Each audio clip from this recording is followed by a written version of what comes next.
इस वीडियो में हम देखेंगे कि ह्यूमन बॉडी में रेस्पिरेशन का क्या प्रोसेस है। पूरे रेस्पिरेटरी सिस्टम का एनिमेटेड व्यू देखेंगे, जिससे बिल्कुल क्लियर हो जाएगा कि चीजें कैसे होती हैं और किसका क्या रोल होता है। तो बच्चों, इस वीडियो को एंड तक जरूर देखें और वीडियो पसंद आए तो लाइक एंड सब्सक्राइब जरूर करें। तो आइए समझते हैं। रेस्पिरेटरी सिस्टम में 6 मेन ऑर्गन्स होते हैं: nose, nasal passage, trachea, bronchi, lungs and diaphragm. Respiration process start होता है जब हम नोज से एयर ब्रीथ करते हैं। हमारी नोज में जो 2 होल्स होते हैं उन्हें नॉस्ट्रिल कहते हैं और इन्हीं से पास होकर एयर बॉडी के अंदर जाती है। नॉस्ट्रिल से होते हुए एयर नेसल पैसेज में जाती है।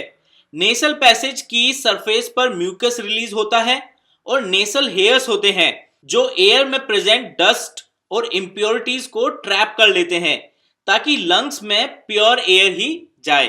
नेसल पैसेज से एयर ट्रैकिया में एंटर करती है। ट्रैकिया को विंड पाइप भी बोलते हैं। ट्रैकिया नेक के थोड़े नीचे जाकर 2 स्मॉलर ट्यूब्स में डिवाइड हो जाती है। इन 2 ट्यूब्स को ब्रोंकाई बोलते हैं। दोनों ब्रोंकाई ट्यूब्स हमारे दोनों लंग्स से कनेक्टेड होती हैं। लंग्स प्रेजेंट होते हैं हमारी चेस्ट कैविटी में। चेस्ट कैविटी और एब्डोमिनल कैविटी एक मस्कुलर पार्टीशन से सेपरेटेड रहती है, जिसे डायफ्रेम कहते हैं। लंग्स हमारी बॉडी में रिब केज में होते हैं। ये रिब केज हड्डियों का ढांचा है जिन्हें रिब्स कहते हैं।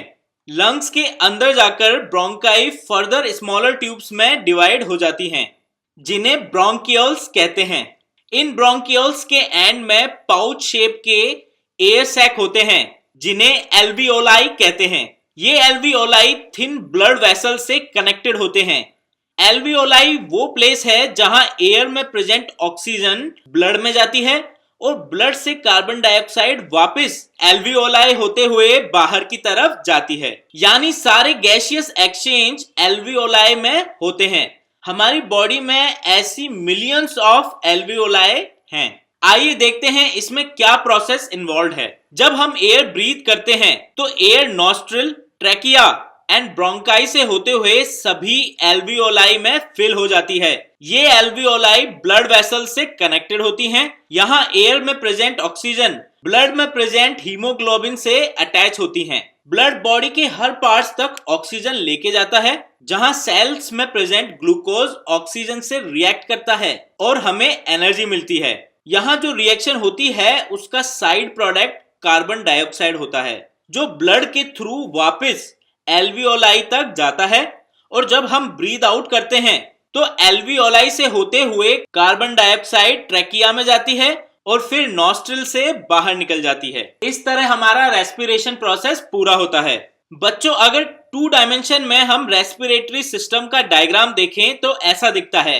ये पार्ट नॉस्ट्रिल है, ये नेसल पैसेज है, ये हमारा विंड पाइप या ट्रैकिया है, ये ब्रोंकाई हैं, फिर ब्रोंकियोलस और लास्ट में है एयर सैक्स यानी एल्वियोलाई। ये हमारे दोनों लंग्स हैं। यहाँ हमारा डायफ्रेम है जो चेस्ट कैविटी और एब्डोमिनल कैविटी को सेपरेट करता है। बच्चों, आई होप अब आपको रेस्पिरेटरी सिस्टम अच्छे से क्लियर हो गया है। अगर आपको कोई भी डाउट आता है तो हमें कमेंट करके जरूर पूछें। और सब क्लियर हो गया है तब भी बताइए आपको ये वीडियो कैसा लगा और इसे अपने दोस्तों के साथ भी शेयर करिए।